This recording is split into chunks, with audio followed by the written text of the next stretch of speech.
Salam sejahtera, terima kasih karena bersama dengan saya di Nazilin Unity Channel. Perkara kali ini memang menarik perhatian. Apa yang menarik perhatian ialah apabila pemimpin utama Parti PAS, yaitu Tan Sri Abdul Hadiawang, dikatakan sebagai tidak beradab. Tindakan beliau di Dewan Parlimen baru-baru ini menimbulkan pelbagai komen daripada netizen. Tak tahulah adakah orang yang suka atau tidak, tetapi ramai yang tidak suka dengan sikap uh, Tan Sri Abdul Hadiawang yang dilihat sebagai tidak beradab apabila berbahas di parlimen. Orang putih 3 ekor, Amanah akhirnya tegur Hadiawang supaya beradab. Ahli Parlimen Marang Tan Sri Abdul Hadiawang dinasihatkan lebih berhati-hati dalam mengeluarkan kenyataan susulan ucapan beliau mengenai penggunaan bahasa Inggeris berbanding bahasa Melayu dalam majlis rasmi membabitkan delegasi asing. Ada netizen kata, kalau tak boleh berbahasa Inggeris, cakap ajalah berterus terang.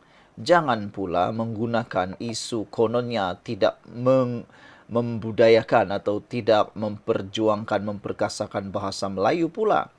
Kalau tak boleh berbahasa Inggeris, cakap saja, kata mereka. Tak perlulah menggunakan bahasa tidak beradab seperti ini sehingga menimbulkan pelbagai reaksi daripada netizen. Dan jangan-jangan nanti delegasi asing pula akan terasa dan akan menyebabkan mereka bertindak sebaliknya.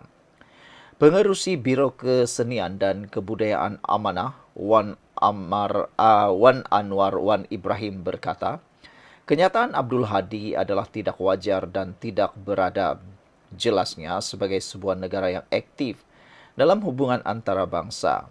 Penggunaan bahasa Inggeris dalam acara rasmi adalah satu keperluan bagi memastikan komunikasi yang jelas dan berkesan. Ini tidak menjejaskan kedudukan bahasa Melayu sebagai bahasa kebangsaan, tetapi sebaliknya melengkapi keperluan diplomasi dan perdagangan global. Kenyataan yang bersifat negatif dan tidak sensitif boleh menjejaskan reputasi Malaysia serta mencerminkan sikap tidak profesional di mata dunia. Ramai orang yang mengecop Hadiawang apabila membuat kenyataan 3 ekor itu. Mereka kata, di mana profesionalisme Hadiawang? Mereka kata terlalu naif sehingga tidak menonjolkan profesionalisme. Inikah ciri pemimpin negara yang anda mahukan, kata mereka.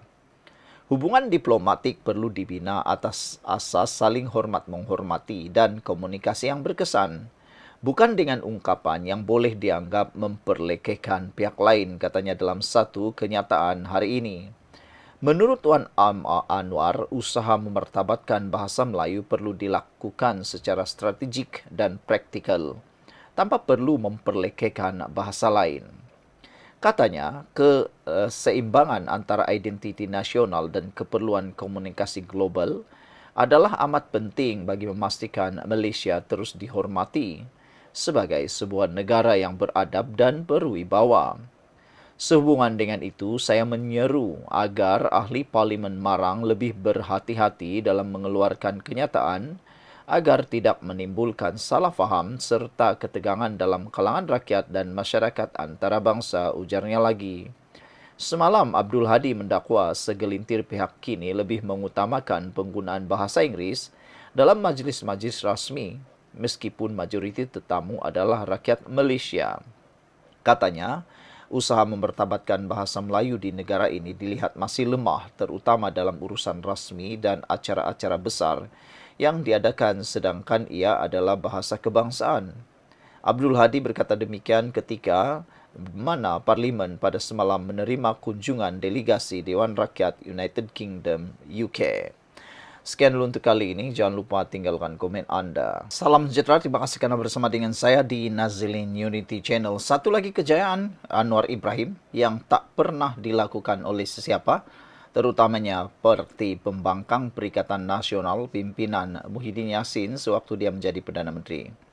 Perdana Menteri ke-10 Anwar Ibrahim berjaya selesaikan 5 isu tertunggak. Yang kelima ini 55 tahun baru selesai. Saudara-saudara sekalian, Perdana Menteri Datuk Seri Anwar Ibrahim telah berjaya menyelesaikan 5 isu yang tertunggak dan diwarisi dari pentadbiran terdahulu. Isu kelima mengambil masa 55 tahun untuk diselesaikan.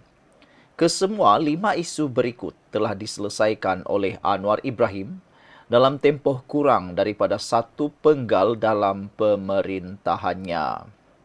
Pertama ialah penyelarasan pencen Angkatan Tentera Malaysia yang tertangguh selama 11 tahun.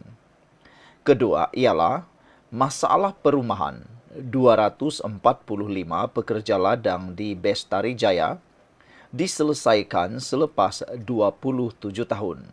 Ia melibatkan 245 pekerja ladang dari Ladang Meri, Ladang Nigel Garde, Ladang Bukit Tagar, Ladang Sungai Tinggi, dan Ladang Minyak.